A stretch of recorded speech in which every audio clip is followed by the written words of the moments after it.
वृंदावन जाओ तो सोच कर आना, क्योंकि वहां जाने के बाद कहीं जाने लायक बचोगे नहीं। वहां जाकर के पागल होना तय है। लोग कहते हैं कि श्री कृष्ण माखन चुराते थे, पर सच तो यह है कि वो दिल चुराते हैं। वहां से जो भी लौट कर आता है वो सिर्फ शरीर के साथ आता है, क्योंकि आत्मा वहीं रह जाती है, दिल वहीं रह जाता है। फिर तो बाकी सांसें चलती हैं। महीनों सालों पता नहीं कब तक आंखों से अश्रु बहते रहते हैं। बस एक ही मन में आवाज उठती है, एक बार ले चलो वृंदावन, एक बार जाना है बिहारी जी के पास, बस एक बार देखना है उन्हें, एक बार निहारना है उन्हें। हे ठाकुर जी बुला लो, हे ठाकुर जी बुला लो।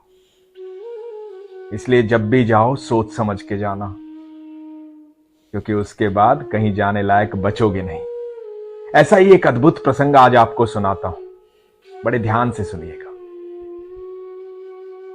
वेस्ट बंगाल दार्जिलिंग में सिलीगुड़ी है। सिलीगुड़ी में एक छोटा सा गांव है, बागडोगरा। वहां रहती है कमला प्रधान। कमला प्रधान की वहां छोटी सी दुकान है। ठाकुर जी की अनन्य भक्त है। 12 दिसंबर 2023 को वृंदावन आए। भीड़ से बहुत डरती है, डर लगता है भीड़ देख करके। हमेशा से यही सुनती आई थी, वृंदावन में बहुत भीड़ होती है। वीडियोस देखती थी कि बहुत भीड़ होती है, सब यही कहते हैं बहुत भीड़ होती है। लेकिन कहीं ना कहीं मन में यह भी होता है कि भीड़ चाहे कितनी भी हो, जब ठाकुर जी से मिलना है तो ठाकुर जी से मिलना है। यह सोचकर आ पहुंची वृंदावन।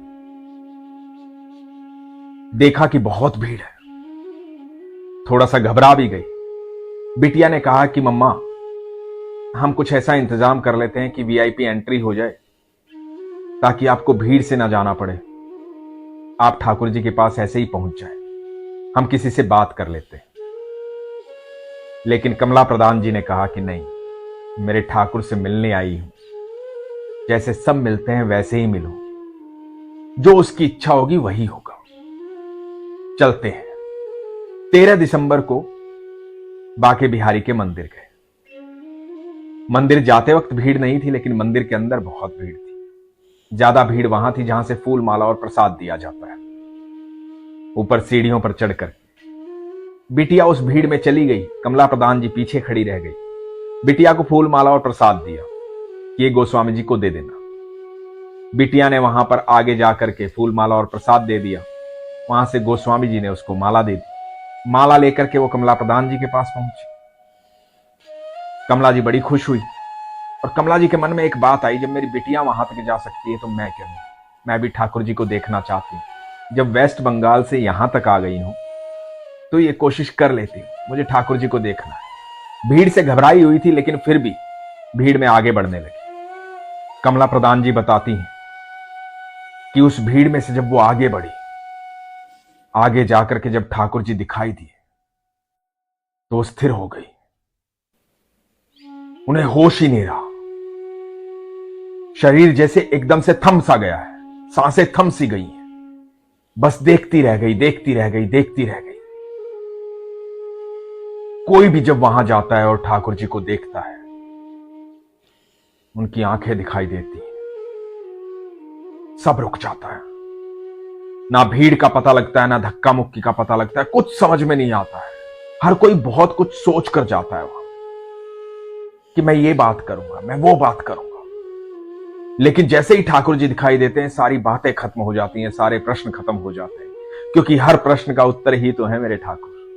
जैसे ही सामने दिखाई देते हैं, सब थम जाता है, कुछ समझ में नहीं आता है। और जो कोई भी ठाकुर जी के सामने खड़ा होता है, यकीन मानना, ये वो आखिरी समय होता है जब उस व्यक्ति का दिल उसे अपने शरीर के भीतर महसूस होता है। क्योंकि उसके बाद दिल कभी महसूस नहीं होता, क्योंकि दिल वहीं रह जाता है, ठाकुर जी के चरणों में। उसके बाद तो रह रह करके याद आती है। फिर शरीर में सांसें नहीं चलती, सिर्फ कृष्ण रह जाते हैं। कृष्ण कृष्ण कृष्ण कृष्ण कृष्ण कृष्ण कृष्ण कृष्ण, बस यही चलता है। दीवाना हो जाता है वो व्यक्ति जो ठाकुर जी के दर्शन कर लेता है। पागल हो जाता है वो व्यक्ति जो ठाकुर जी के दर्शन कर लेता है। वो बड़ा अद्भुत क्षण होता है। कमला प्रधान जी भूल गई थी कि वो कहां है, कितनी भीड़ में है, कैसे खड़ी है। स्थिर हो गई थी। शरीर कांप रहा था। होश तब आया जब किसी ने कहा कि आगे बढ़िए, औरों को भी दर्शन करना है, औरों को भी मिलना है ठाकुर जी से। तब होश आया तो पीछे हटी। याद आया कि हां, मैं अकेली थोड़ी ही, ठाकुर जी से मिलने तो बहुत लोग आए हैं। मंदिर से बाहर आई। जब मंदिर से बाहर आई तो ध्यान आया कि अपनी दुकान पर एक पोटली में कुछ पैसे जमा करती थी। रोज कुछ पैसे रखती थी ठाकुर जी के लिए, कि जब भी ठाकुर जी के पास जाऊंगी ठाकुर जी को ये पैसे दूंगी। ये प्रेम था उनका, स्नेह था उनका। और वो लाल रंग की पोटली उनके हाथ में थी, भूल ही गई अंदर देना। दिमाग ने काम ही नहीं किया, क्योंकि वहां तो दिल काम कर रहा था, बस ठाकुर जी दिखाई दे रहे थे।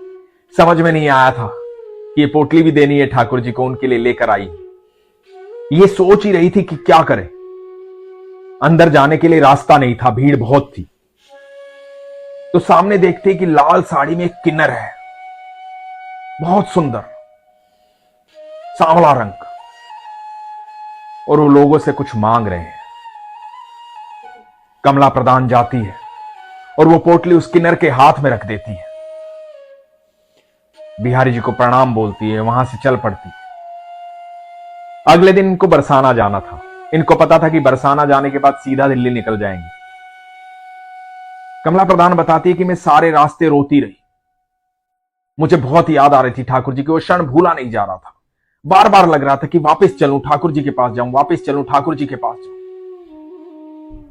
मन में बार बार आह उठ रही थी। मन में बस यही चल रहा था, फिर से चली जाऊं बिहारी जी के पास, वहीं रह जाऊं। दिल्ली आ गई। इनकी बिटिया दिल्ली में नौकरी करती है। 1 महीना दिल्ली में रुकी, लेकिन दिल्ली में दिल नहीं लगा। वहां से वेस्ट बंगाल आ गई। अब जो कोई भी मिलता, अड़ोसी पड़ोसी कोई भी आता जाता, सबसे बस कृष्ण की बात कर रही थी। ठाकुर जी ऐसे, ठाकुर जी वैसे, मेरे ठाकुर जी ऐसे, मेरे ठाकुर जी वैसे। और बात बात पर रो पड़ती थी। ठाकुर जी की बहुत याद आती थी। मन परेशान रहने लगा था। मन में बस यही चलता था कि ठाकुर जी के पास चलो। कमला प्रधान बताती है कि मेरी आंखों से आंसू बहते रहते थे, लेकिन मुझे उसमें भी आनंद आ रहा था। मुझे ठाकुर जी को याद करने में आनंद आ रहा था। मेरी आत्मा को सुकून मिल रहा था। एक शाम अपनी भाभी के यहां चली गई। रात को वहीं रुकी। भाभी से बहुत सारी बातें ठाकुर जी के बारे में थी। जब रात को निंद्रा में थी तो सामने देखती है, एक परछाई दिखाई देती है, जैसे साक्षात ठाकुर जी खड़े हो, मोर पंखधारी, हाथ में बांसुरी लिए हुए, बाके बिहारी। वो रात बीत गई। सुबह हुई। कमला प्रधान बताती है कि मुझे कभी सपने याद नहीं रहते। मुझे समझ में नहीं आया कि यह सपना था या हकीकत थी। अगली रात्रि में कमला प्रधान जी को ठाकुर जी दिखाई दिए। साक्षात ठाकुर जी, मोर पंखधारी, पीतांबरी पहने हुए, मोटी मोटी आंखों वाले, घुंघराले बालों वाले कृष्ण कन्हैया। और ठाकुर जी कमला प्रधान जी को बोलते हैं कि जो तू मुझे दे के आई थी वो मुझे मिल गया है। तेरी लाल पोटली मुझ तक पहुंच गई है। और सुबह जब कमला प्रधान उठती हैं तो शरीर में सिरहन है और यह एहसास है कि मेरे ठाकुर से मिल ली और मेरे ठाकुर ने वो ग्रहण कर लिया जो मैं उनके लिए लेकर गई थी। मुझे चिंता थी कि मैं ठाकुर जी को दे नहीं पाई, पर मेरे ठाकुर जी को पता था कि मैं उनके लिए क्या लेकर गई थी। आप जो कुछ भी लेकर जाते हैं ना वहां बिहारी जी के पास, चाहे आपकी इच्छाएं हो, मन का भाव हो, आपका भोग हो, आपकी फूल माला हो, आपकी बांसुरी हो, जो कुछ भी आप लेकर जाते हैं, जिस भावना से लेकर जाते हैं, ठाकुर जी उतने ही प्रेम से ग्रहण करते हैं। अब आप ये सोचिए कि आप क्या लेकर जाते हैं, कितना प्यार लेकर जाते हैं उनके लिए, क्या भावना लेकर जाते हैं। ठाकुर जी अनंत ब्रह्मांड के मालिक हैं। हम उन्हें क्या दे सकते हैं? सब कुछ उनका है, हम तो उनसे लेते रहते हैं।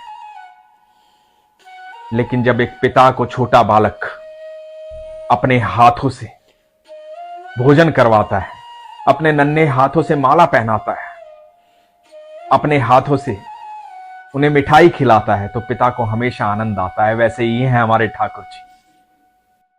जब भी आप भोग लगाते हैं, अपने मन की बातें उनके सामने रखते हैं, अपना भाव उनके सामने प्रकट करते हैं, आप यकीन मानना ठाकुर जी मुस्कुराते हुए उसी तरह से सुनते हैं जैसे हम एक छोटे बच्चे की बात सुन रहे होते हैं। ठाकुर जी हमें अत्यंत प्रेम करते हैं, इतना प्रेम कि जिसकी हम कल्पना भी नहीं कर सकते। तो इसलिए हमेशा अपना प्रेम, अपने भाव, अपनी बातें ठाकुर जी के साथ साझा करें, चाहे मंदिर में करें, चाहे घर में करें। जब भी अपने घर से निकलें, सुबह ठाकुर जी को बता करके जाएं कि प्रभु मैं यहां जा रहा हूं और आज की दिनचर्या ये है। और जब भी शाम को वापस आए तो ठाकुर जी को बताएं कि पूरे दिन में क्या घटित हुआ है। ठाकुर जी मुस्कुराते हुए आपकी बात सुनेंगे, आपकी सारी समस्याएं अपने आप खत्म हो जाएंगी, आपका जीवन सरल हो जाएगा, साधारण हो जाएगा। आपको हर पल ऐसी अनुभूति होगी कि आप अकेले नहीं हैं, ठाकुर जी आपके साथ हैं, हमेशा साथ हैं। बस विश्वास कीजिए। इसीलिए मैं कहता हूं कि हमेशा अपने विश्वास को मजबूत रखिए, अपना ख्याल रखिए। हरे कृष्ण।